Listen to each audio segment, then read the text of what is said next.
એમાં શું છે કે જ્યારે આ बनाव बनेलो હતો ત્યારે જે છે જે विक्टिम था भोग बनार था उसको जो है जितनी वस्तु उसको याद आई कि मेरे कबर्ड में ये हो सकता है और इतनी चीज गई है तो उसने उस तरीके से जो है फरियाद में लिखाया। फिर लेटर जब उसको पता चला कि उसने अपने बेटों के साथ डिस्कस किया कि अपने क्या क्या जो है हमारे घर में कितना सामान रखा था, उसकी बेसिस पे हमको पता चला कि जो है एडिशनल भी कुछ ऐसे गहने थे जो ये आरोपी लेके गए थे और जिनका मेंशन जो है उस समय पे ફરિયાદી ને એફઆઈઆર માં લેતા જે એ લોકો જે પૈસા લઈને ગયેલા હતા એ પૈસાની આ લોકોએ ભાગ બટાઈ કરી હતી, એની શેરિંગ દરેકના શેરમાં આવેલી હતી અને જે અગાઉ મેં કીધું કે જે 3 આરોપીઓ છે એની શેરિંગમાં જેટલા પણ પૈસા આવેલા હતા એ 3 આરોપી પાસે સંપૂર્ણ રિકવરી અમે કરી નાખી છે। આ જે ગુનાના મુખ્ય આરોપી છે એનું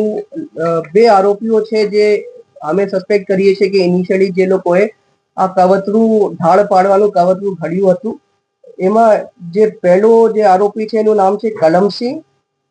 और બીજા જે આરોપી છે એનું નામ છે બંસી। આ લોકો જે છે આ ગુના જે ઢાળ પાડવામાં આવેલી આ ગુનાના કિંગપિન આરોપી છે અને એ લોકો જે છે મુખ્ય કાવતરું કરનાર ઘડનાર અને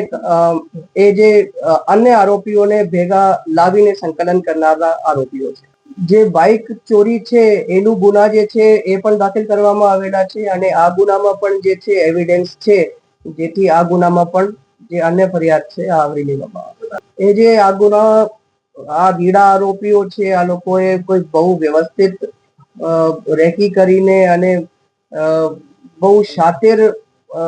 તરીકેથી જે છે ગુનાને અંજામ આપેલું છે। આ ગુનાને આરોપીઓને પકડવાનું ડિટેક્ટ કરવાનું પોલીસ માટે ખૂબ જ મોટું પડકાર હતો અને અગાઉ મેં કીધું કે ખૂબ જ અમારા માટે ચેલેન્જિંગ હતું અને કેમ કે સીસીટીવી આ લોકોએ અવોઇડ કર્યા એ સિવાય જ્યારે સ્થળ ઉપર ગયા હતા ત્યાંથી ફોનનો ઉપયોગ એ લોકો કરવા ટાળતા હતા પણ અમને લીડ ક્યાંથી મળી કે જ્યારે જે પોલીસે ડ્રોનની મદદથી જે અમુક એરિયા સ્કેન કર્યા અને એ ત્યાંથી જે અબેન્ડન્ડ બાઇક મળી જે બાઇક ઉપર લોકો ભાગીને ગયેલા હતા ત્યાંથીના જે ટાવર ડમ્પ હતા એમાંથી અમને આ બધી લીડ્સ મળી। હવે એ બાબતમાં રેકીનું પણ અને ગુનાની જે આખું કઈ રીતે અંજામ આપ્યું છે એનું અમે રિકન્સ્ટ્રક્શન પંચનામા કરવાના છે અને કેમ કે એ પંચનામા હજી પેન્ડિંગ છે, રિમાન્ડ આરોપીને મળશે તો એ બધી વસ્તુ હું यहाँ રિવીલ નહીં કરી શકું। એ અગાઉ મેં કીધું જે ટીપ છે એના જે છે અમે સસ્પેક્ટ કરીએ છીએ લેकिन જે સસ્પિશનના આધાર ઉપર હું કોઈનું નામ લઉં એ વ્યાજબી નથી।